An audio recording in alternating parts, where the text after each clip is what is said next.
April 19th, 1995, Timothy McVeigh took my life away. The life I had then, I don't have anymore. It was a beautiful spring day, and it should have stayed that way, but it didn't. We all changed. It felt like someone had grabbed a handful of pea gravel off of their driveway and had thrown it at me. And as I found out later, that was the shards of glass from the front of the building coming through and slicing through my head and through my arms and through my body. He was an ordinary American with an all-American childhood of Little League baseball, Santa Claus, and cowboys and Indians. They were just ordinary Americans, going about their daily routines. Then one bright spring morning in April 1995, their destinies became locked together forever.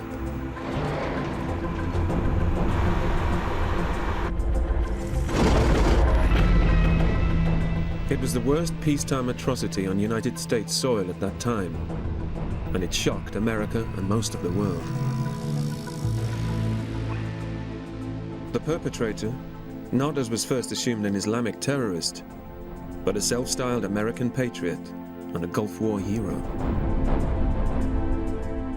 Using court records and other published sources, including interviews with the killer himself, together with new material, this film tells the story of the minute-by-minute build-up to this terrible tragedy as we seek to understand the mind and motives of Timothy James McVeigh, the mass murderer of 168 Americans, including 19 children. For he was no Islamist bomber from a foreign land, but one of America's own.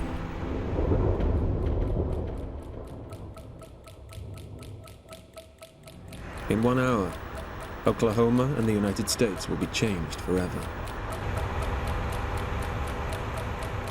Aaron and Elijah Coverdale lived with their grandmother, Janie, less than 2 blocks from McVeigh's target, the Alfred P. Murrah building in Oklahoma City, which also happens to accommodate a daycare center on the 2nd floor which the boys attend. Aaron was the smart kid, the good kid, the quiet kid. Elijah was just the opposite. No, that's not your car. That morning they hid in the kitchen. And I remember pretending I couldn't find them. And I kept saying, well, evidently they've gotten on the elevator and gone on to the daycare center, so I guess I'll just go on and leave. And I could hear them laughing in the kitchen.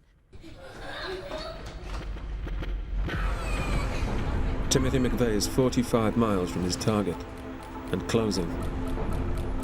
That target not only houses Aaron and Elijah's daycare center, but an assortment of federal government offices. By far the largest is the Department of Housing and Urban Development. These people aren't government agents, they're simply civil servants.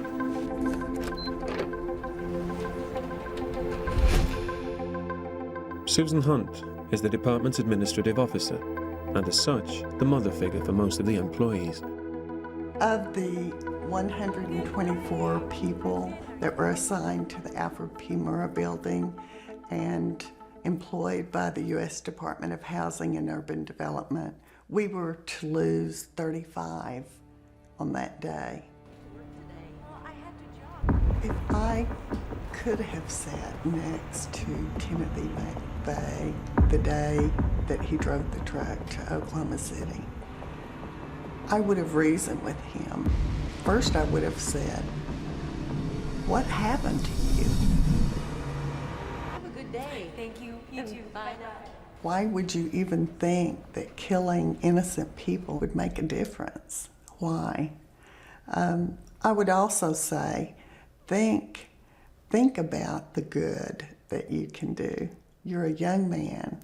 I have a child the same age as McVeigh, who is a wonderful man. What could we as a nation do to change other Timothy McVeighs, not to act, not to see the world so negatively?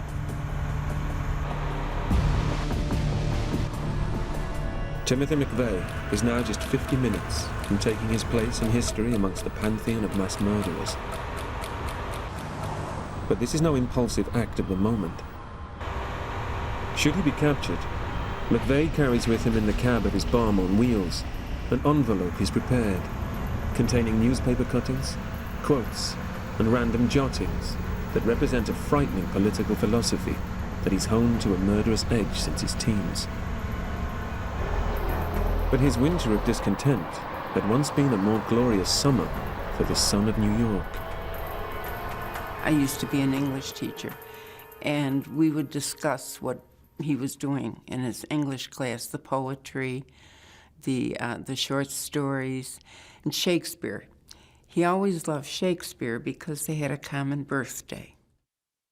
He really related to younger kids very, very well. I mean, I can picture him with our son Paul on his shoulders. You know, Paul, I don't know, 3, 4 years old, throwing the basketball toward the hoop. He was a people person, there's no question.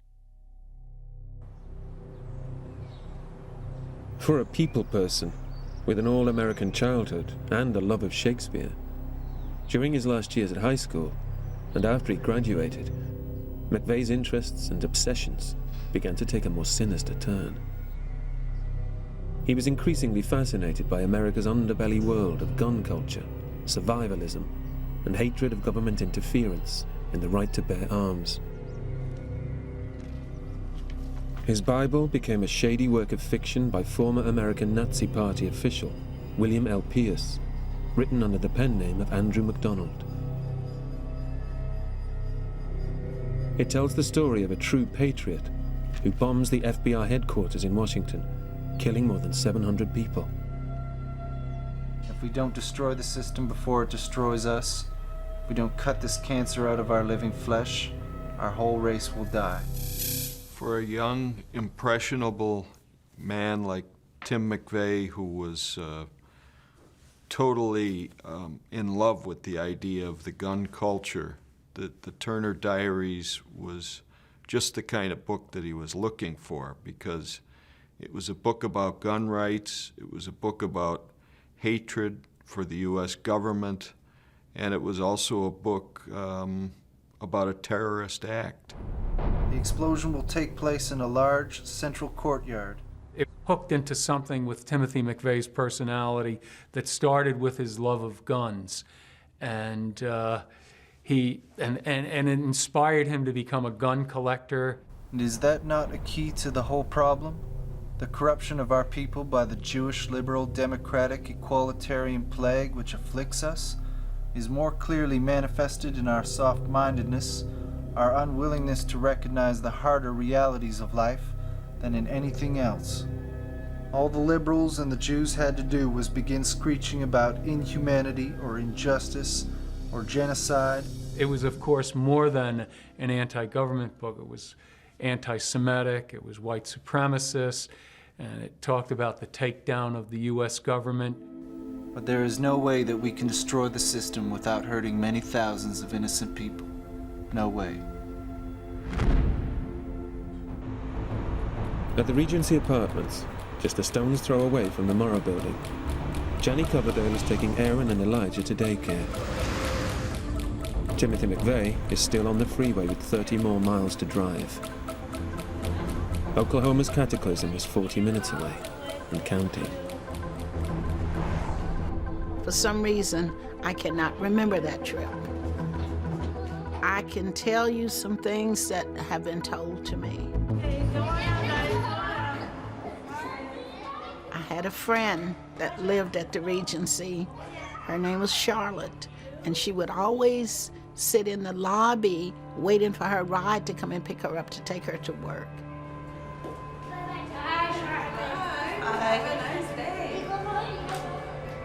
She told me the boys always said, "Good morning, Charlotte." But she said for some reason that morning when we walked through the lobby, the boys said, "Goodbye, Charlotte." And I asked her, I said, "Are you sure that's what they said?" She said, yes. She said, I thought it was strange because they'd never said goodbye to me before. But that morning they told her goodbye, like they knew they weren't coming back. McVeigh's decided that his bomb must be set to cause maximum casualties. He believes that while the government can rebuild bricks and mortar, it's only when lives are lost in great numbers that the justice of his cause, that the federal government is totally out of control, will be recognized. It's a cause that stems from his love of guns. He had his own love affair with guns, which came to him through his grandfather, who, when I asked him who he loved, he spontaneously said, my grandfather, and then later his father. And when I pointed out he did not mention any of the women in his life, his mother or his sisters, he said, well, I noticed that. But the only real close love relationship he ever had was with his grandfather. And his grandfather loved guns and hunting, and Tim's love of guns evolved from that relationship with his grandfather. Not everyone appreciated McVeigh's love of guns as much as his grandfather. McVeigh himself later related what happened when he upset a neighbor with a shooting range he'd set up in the backyard. What the fuck you doing, you little prick? Has that been you shooting all summer long? Do you know how close my house is back there? These rounds gonna be travel 2 or 3 miles. McVeigh loved shooting so much that he would shoot at groundhogs in his father's garden out of his back window. So he'd actually be standing in the kitchen shooting out the window at groundhogs in his father's garden. And we actually, Michelle asked McVeigh, isn't that a bit unusual with all that smoke in your kitchen and the smell of gunfire going off in your kitchen? And he thought it wasn't at all unusual. He thought it was very normal to do that. McVeigh planned his Oklahoma operation with military precision. He talked of theaters of operation and used acronyms and army speak. Not surprising, really, as he was a battle-hardened soldier.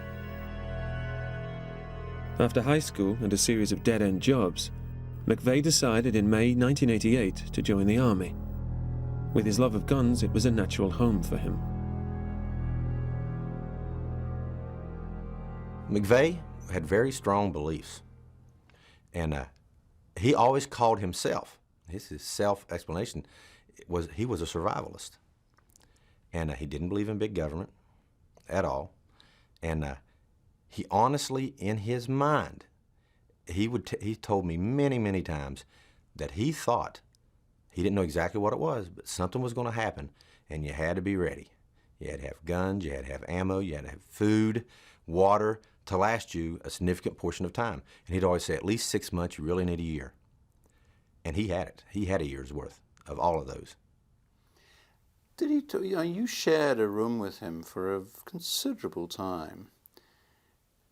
Tell me a little bit about his political opinions, how he talked about them, did he try and convert you, that sort of thing. He really talked less, when you say political opinions, he talked in a broad range, never like specific Democratic, Republican, something like that. It wasn't that. It was all broad range, big government. You know, he just thought the government shouldn't really be involved in anything other than national defense. Yeah, he really just didn't think they should be in the day-to-day lives of people, that the big government should not have any power there. Why did he think that, do you think? I'm not sure. See, that's something he came in the Army with. He had these survivalist opinions, and when he got there, because I remember in basic training, and I hadn't known him maybe 2 or 3 weeks, and him talking all of it, and he, telling how he had land where he was going to build bunkers, and that came off as kind of strange. You meet some strange people when you go in the Army, and but with him, he was such the all-American look. Clean haircut, never drank, never smoked, never cursed. I maybe heard him say 2 or 3 curse words in all those years. I mean, so his manners were so good. He was super polite, You know, so he didn't come off as a crazy. He didn't come off as, you know, somebody that was off the wall. He came off as he's very intelligent also. That's one thing you have to understand. He was a super intelligent person. He would figure things out so quick. We get a new weapon. Within 3 hours, he's taking it apart, putting it back together. He played little games where he'd blindfold himself and put it back together, and everybody else is sitting around trying to figure out how to put it together the first time. When we became gunners, he excelled from the start. And about a year into it, we went to a gun range, which we had to do to qualify every year. Not only did he qualify, he got the first perfect score on that gun range with the Bradley, 1,000 out of 1,000 shots, which is amazing. Because if you get 850 out of 1,000 shots, you're considered a very good gunner. In January 1991, McVeigh, who was by now a sergeant and the top Bradley fighting vehicle gunner, was sent to Iraq.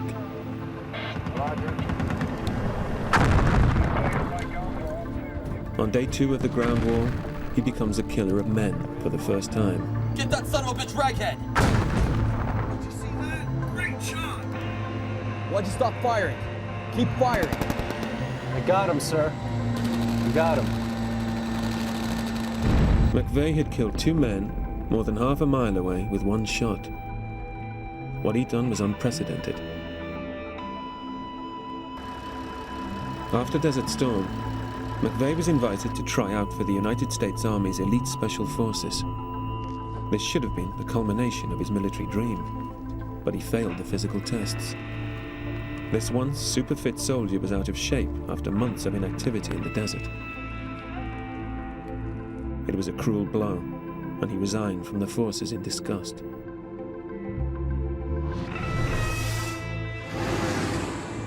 Unemployed and angry, this was a man who had taken lives for his government only a few months earlier in the desert. Now he was beginning to think that he may need to take lives again, closer to home. Dear sir, politicians are out of control. Their yearly salaries are more than an average person will see in a lifetime. At a point when the world has seen communism falter as an imperfect system to manage people, democracy seems to be headed down the same road. What is it going to take to open the eyes of our elected officials?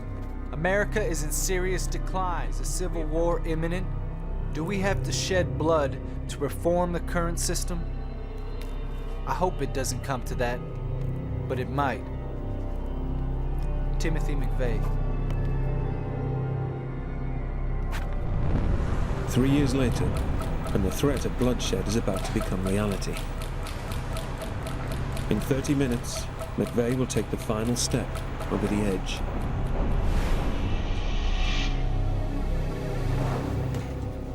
His victims will include men like him, Gulf War veterans working on the 6th floor of the Morrow building in a Marine recruiting station. Sergeant Davis was a very squared-away Marine. He was married and had a little daughter that was 2 years old. Captain Randy Guzman, who was our executive officer, was in the building that day. And Randy was a single Marine, but he was engaged to a very beautiful young lady and was looking forward to starting a new married life. Another person on collision course with Timothy McVeigh that day is Lou Claver, a staff attorney with the Oklahoma Water Resources Board across the road from the federal building. I was working at my computer at my desk drafting up a document based on another hearing, findings of fact, conclusions of law, and drafting that up to make a recommendation on a water right to the board. And I was trying to finish that up because I had another hearing and I was trying to catch up on my workload, just kind of a regular day. Far from it being a regular day. In just 26 minutes, Lou will unwittingly provide an extraordinary record of McVeigh's crime.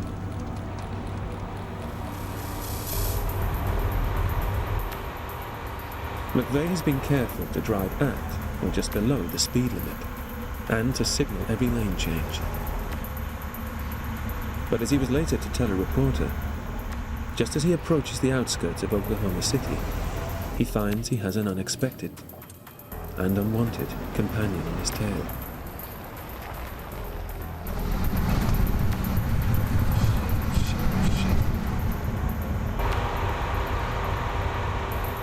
Why is he following me?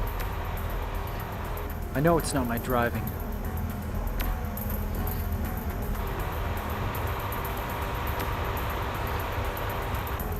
Is there a problem with the truck? If he tries to stop me, I'll run him off the road.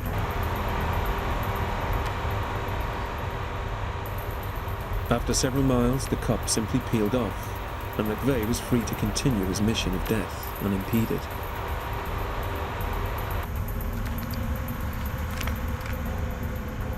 McVeigh's journey that ended in Oklahoma City almost certainly began to take root when he witnessed two events on television more than 2 years previously. You tell everybody how much longer will you let this go on? Wave that American flag! Yeah! Wave it high! Randy Weaver was a white separatist accused of selling an illegal shotgun to a police informant. The 11-day siege of his cabin, following a shootout with federal agents, became a right-wing cause celeb. And McVeigh's sister Jennifer was later to tell of her conversations with her brother about what was wrong with America. Agents say they seized a cache of weapons. They say all of the firearms here are legal. The Second Amendment says we have the right to carry guns, and the goddamn government doesn't give a damn.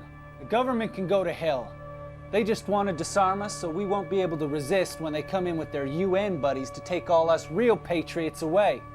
Think about it. How many screwdrivers does the average American have in his toolbox? McVeigh looked upon guns as like the tools of life. He in fact used the toolbox as a metaphor. Standard, Phillips, long handle, short. It's the same thing for guns. In your gun chest, you have several guns. One for hunting, for food, another for target practice, another for self-defense. Come on, ask the storekeepers in the LA riots if that's so unreasonable. A couple of pistols just to have, and maybe a few to trade. He figured that if the government ever collapsed and there was no currency, people could trade in guns, that guns would take on a great deal more value. And there was a point in his life where he actually started collecting guns. The feds will stop at nothing. You see, they got these crematoria. They're huge. They're gonna build 130 concentration camps so they can exterminate their enemies. And that means people like me, and they're gonna try and disarm us slowly. I mean, look at Ruby Ridge, Randy Weaver. McVeigh's paranoid, extreme right-wing ideology came from real events and real political concerns that existed within the mainstream political discourse. However, with a conspiracist mindset and a survivalist inclination, he was able to twist these things into something that was bigger and far more sinister than the average person would think. So things like the Los Angeles riots were an example of how the society was going to hell in a handbasket and the government was ill-powered to protect decent, God-fearing citizens. It won't be long before the UN tanks are parked everywhere. I tell you, it's the New World Order and our government's right in there with them. Timothy McVeigh was not only a right-wing terrorist, he was also a bigot. And that really didn't come out as much in the American press during his trial. If Ruby Ridge had been the spark that lit the fuse, 6 months later events in Texas were to lead McVeigh directly to Oklahoma this sunny April morning in 1995. He's now on the outskirts of Oklahoma City, piloting a bomb big enough to wreak havoc over several city blocks in 21 minutes' time. Though he's inspired by an all-consuming passionate hatred of his government, the specific trigger for today's mission is a desire to avenge events 270 miles away in the neighboring state of Texas 2 years previously.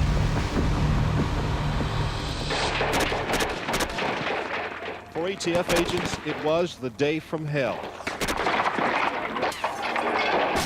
A small army of federal agents came face-to-face with destiny this Sunday, hoping to arrest David Koresh, the leader of the Branch Davidians, a religious cult, and execute federal weapons warrants. No warrants necessary, weapons were waiting. The siege that followed the first assault at Waco became a call to arms for anti-government crusaders nationwide. And no one followed the developments more avidly than Timothy McVeigh. After a few weeks, McVeigh, who was by now living the life of a disaffected drifter in Florida, could stand being a bystander no longer. He had to go and see for himself. He had to go to Waco. After a journey halfway across America, from Florida to Texas, he never made it to the Branch Davidian compound, much to his disgust. What is this?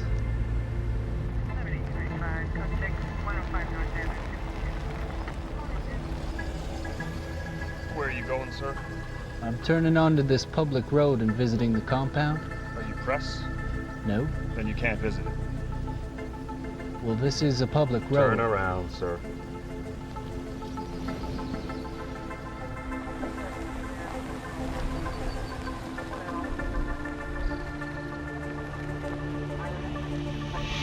Take the whole lot of you out with one grenade.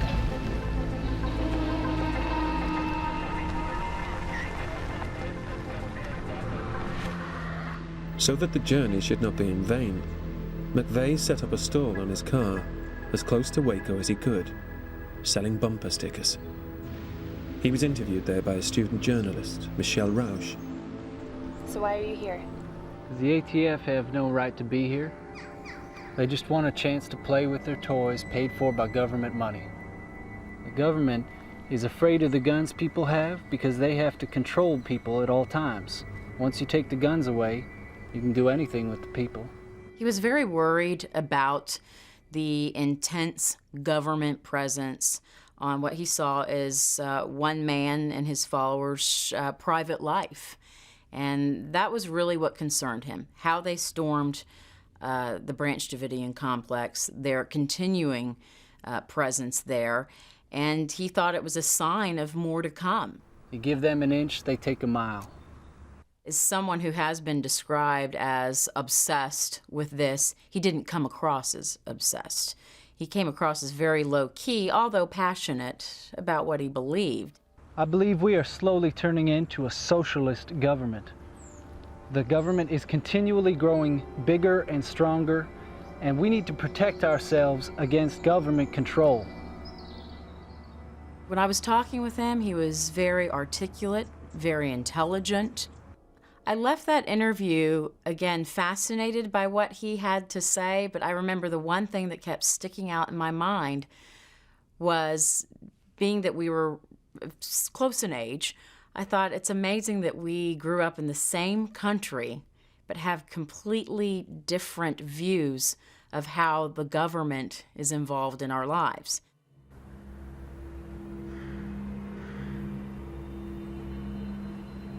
Tim! Get in here! It's on fire! What the hell are you talking about? It's Waco! The feds! They've gone in! It's on fire! Holy shit. McVeigh was long gone from Waco when, on April 19, 1993, federal agents finally broke the 51-day deadlock there. In the fire that followed, as many as 80 Davidians, including 17 children under the age of 10, died. McVeigh watched the drama unfold with his old army buddy, Terry Nichols, and Nichols' brother, James. Still no sign of anyone coming out, Bonnie. Smoke is billowing 150, 200 feet into the air. Keep in mind there's heavy munitions and heavy arms in there. And also keep in mind, this is an area... What is this? Those people are dying in there. What has become of America? He told me that when he heard that the government had attacked with tanks and that the entire compound had gone up in flames, that he was overcome with an anger, a rage like he had never previously experienced. He never shed a tear for the children who died at the daycare center at the Murrah building, but plenty of tears for the children at Waco. It's like Hitler's Germany, fucking Nazis. Terry, we gotta do something.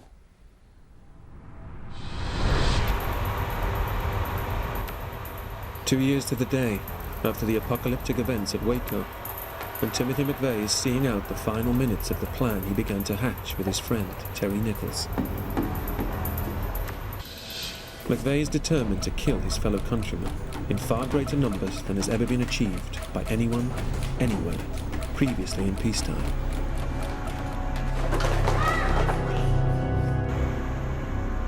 For another Gulf War veteran, Marine Captain Randy Norfleet, bloodshed is the last thing on his mind. Norfleet is serving a tour of duty as a Marine recruiting officer, but has just left an invigorating prayer breakfast at Oklahoma City's Myriad Convention Center.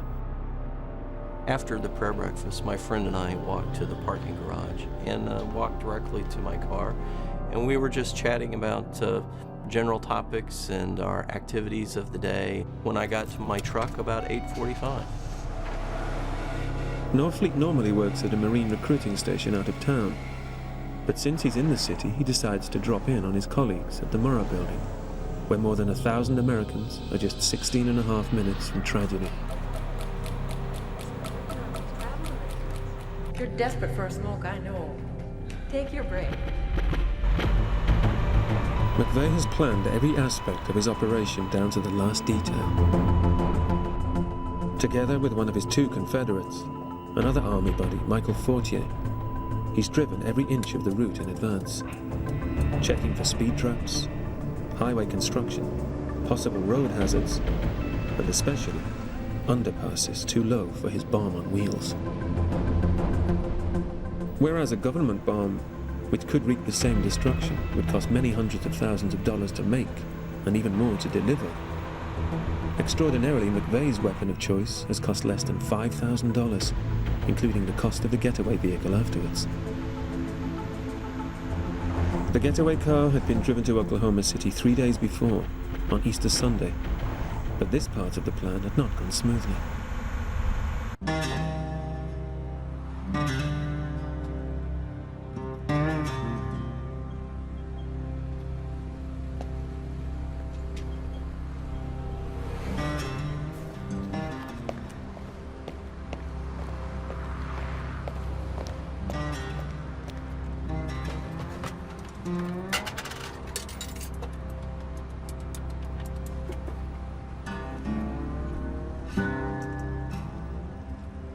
Terry, where the fuck are you? Tim, I can't make it. You're kidding me. Listen, Tim, it's Easter Sunday. Josh is here. I can't do it. You get your fucking ass over here right away. You get in your friggin' truck now. This is for keeps. We gotta do it. Tim, I can't do it. Fuck you. Mike Fortier's pulled out, now you?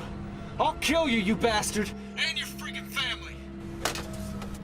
Okay. I'll be there. Tim? Yeah. Listen, Tim's got my old TV he's brought from Vegas. I've got to go get him in Oklahoma City and bring him back No, here. it's my last day here before I go to Mom. I can come with you. I can't do it, son. It'd be too uncomfortable in the truck with all three of us.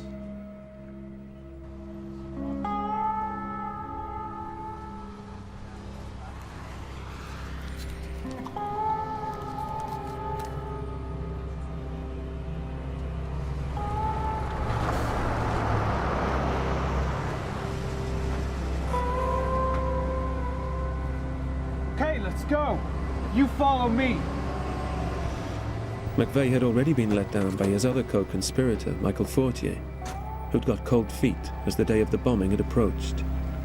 Fortier had a wife and young family, and ultimately was not prepared to risk his life for McVeigh's plot.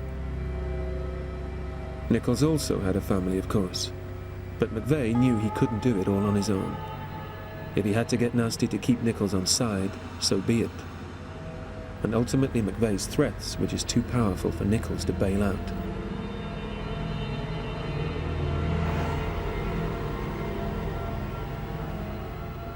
During his earlier reconnaissance mission, McVeigh had chosen an out-of-the-way parking lot to leave his getaway car a few hundred yards from the Murrah building. With 3 days to go to the bombing, the car was parked, ready and waiting.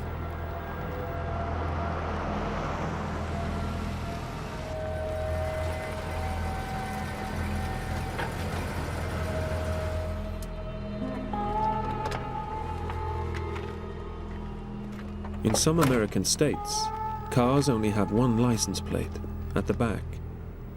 Before he left, McVeigh removed this rear plate, just in case anyone should try to trace the car in the 3 days that it would be parked unattended before the bombing. It was an act of caution that was ultimately to be his death warrant. As he made his getaway later, for some reason he never replaced the plate, and less than 2 hours after his crime, he was picked up for this small infringement by an alert highway patrolman. For all his meticulous planning, his arrest for the petty misdemeanor would lead him to the execution chamber 6 years later. Let's go.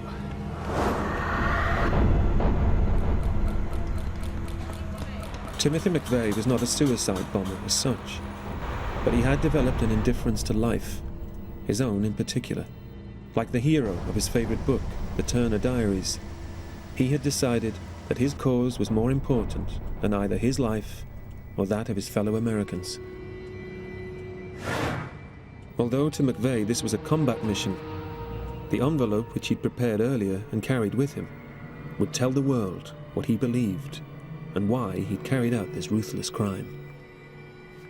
The package contained random jottings, selections from his bumper sticker collection, quotes about liberty from Winston Churchill, John Locke, Samuel Adams and Thomas Jefferson, amongst others, and a copy of the Declaration of Independence, on the back of which he'd written the defiant threat to the politicians he so hated: "Obey the Constitution, and we will not shoot you." McVeigh's chosen attire for the bombing just had to be his favorite Patriot t-shirt, the one he had got when he briefly joined the Ku Klux Klan. The Latin inscription on the front contains the words shouted by Abraham Lincoln's assassin as he shot the president: "Thus ever to tyrants," while the back contained McVeigh's favorite quote from Thomas Jefferson: "The tree of liberty must be refreshed from time to time with the blood of patriots and tyrants."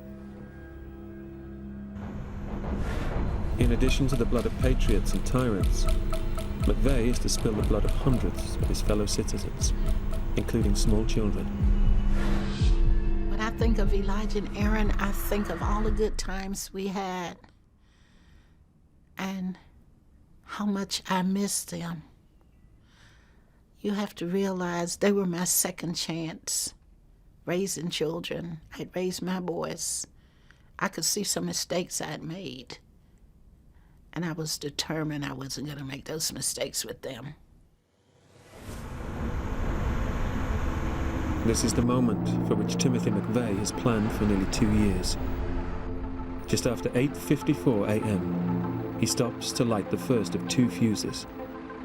A massive explosion is now inevitable.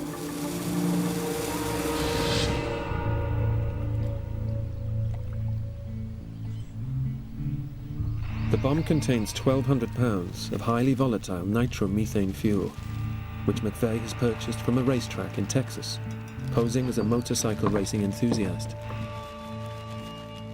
This is to be mixed with nearly 6,000 pounds of simple ammonium nitrate fertilizer he and Terry Nichols had legally bought in stores. And finally, the lethal cocktail will be detonated with explosives and fuses they've stolen from a quarry in Kansas. This is taking too long. Well, why don't we just mark up what we need on the barrels? Yeah, good thinking.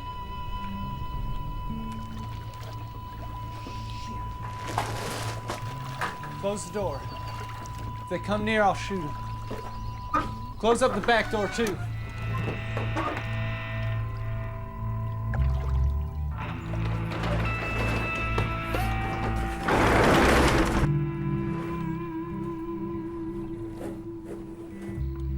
Fortunately for Richard Wall and his son, they did not investigate the strange goings-on in the Ryder truck at Geary Lake that day.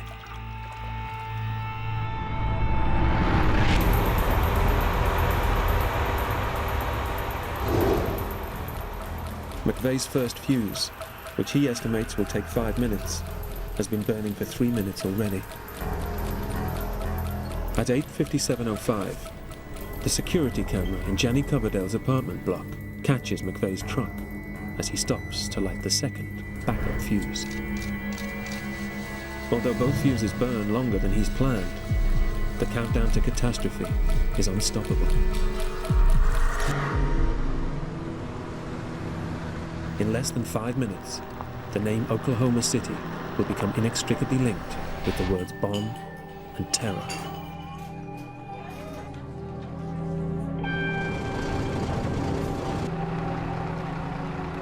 I came to the stoplight in front of the Murrah building.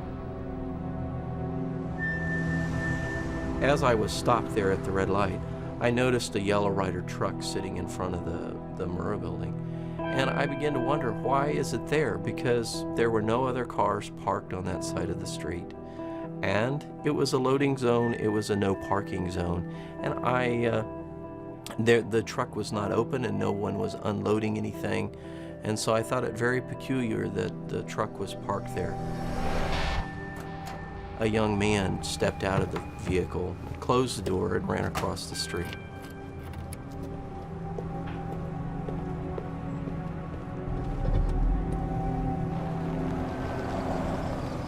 I pulled up and I parked in front of the Yellow Rider truck and walked into the Murrah building. Normally, the building is very busy and it takes a while to get an elevator. But on this morning, there was no one in the lobby and there was an elevator with its doors open waiting for a passenger to walk in. As I got to the 6th floor, I walked directly into our operations office. Captain. Sergeant, long time no see. I know, sir. Hey, Captain, would you mind calling headquarters? You know the board met about my promotion yesterday, and the results are out, but they're not yet posted. Sure, Sergeant. Thank you. Sergeant Davis had worked very hard, and his family had sacrificed very much for him to make this jump in promotion in the Marine Corps. So I immediately called headquarters Marine Corps.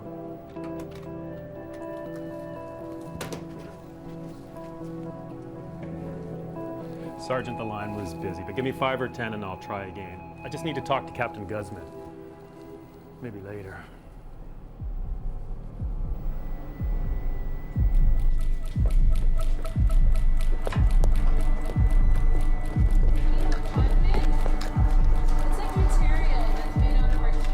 Application 95501 for a groundwater permit.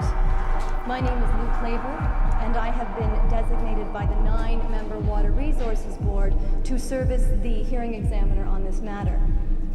With regard to this proceeding, basically there are 4 elements that I have to receive information regarding.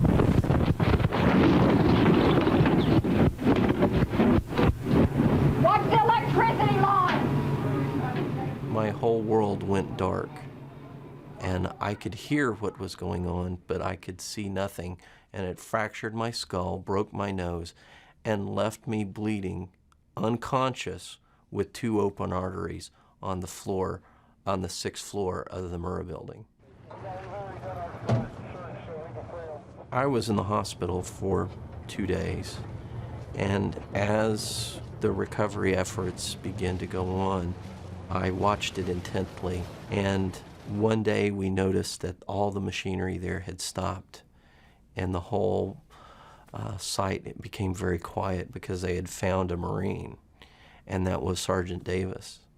And they found Sergeant Davis, and they were able to identify him by the red blood stripe that all Marines proudly carry on their dress blue uniforms. And next to him, not but 2 or 3 feet away, was Captain Guzman, and he was still holding on to the same phone that I had been holding on to 10 seconds before, sitting behind the same desk that I had been sitting behind not but 10 seconds before. Sergeant Benjamin L. Davis did get his promotion, but did not live to know about it. On that day, to lose these precious souls, to lose the folks that had so much to give the world and sought tomorrow so aggressively.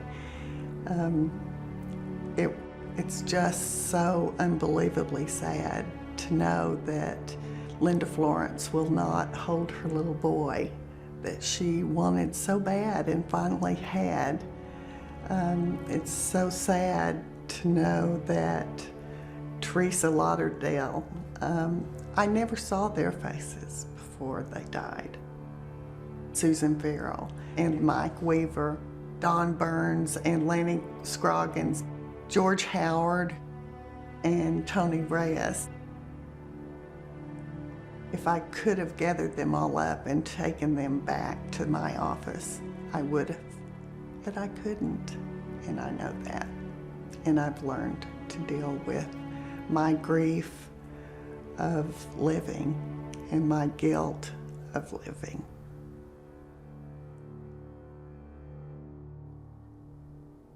April 19th, 1995 was a typical morning. I thought I was going to get off work that evening and go pick Aaron and Elijah up. But when I dropped them off at the daycare center that morning, I didn't know that I would never see them again. I didn't get to see them after I dropped them off. My sons wouldn't let me see their bodies. That's how bad they were. I don't know where God was. I've asked him that over the years. I've screamed at him. I asked God to just let Aaron and Elijah be alive. For some reason, my prayers weren't answered. My counselor had me to write a letter to Aaron and Elijah. And I explained to them why I didn't go back to the building to pick them up that evening. I explained to them about Timothy McVeigh, what he did to them, and why they were in heaven with Jesus.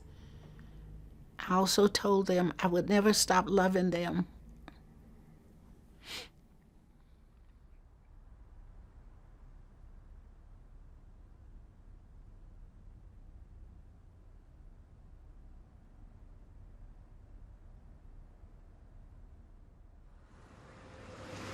Timothy McVeigh was stopped for a minor motoring offence less than 2 hours after his bomb exploded.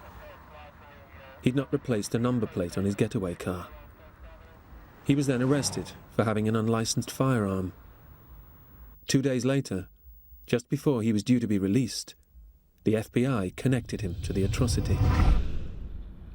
Timothy James McVeigh has been executed by lethal... 6 years on, he was executed by lethal injection at 8:14 a.m. on June 11th, 2001, after a final meal of 2 pints of mint chocolate chip ice cream. The horror for the United States, for all of us that were involved in the Murrah building bombing, was that this young man was from the United States. And so instead of fearing the unknown, it brought to the United States a fear of our own, which is a very, very scary thing. Timothy McVeigh, to me, is worse than the Middle Easterners that flew those planes into the World Trade Center and the Pentagon, because Timothy McVeigh was an American. Americans don't do things like that.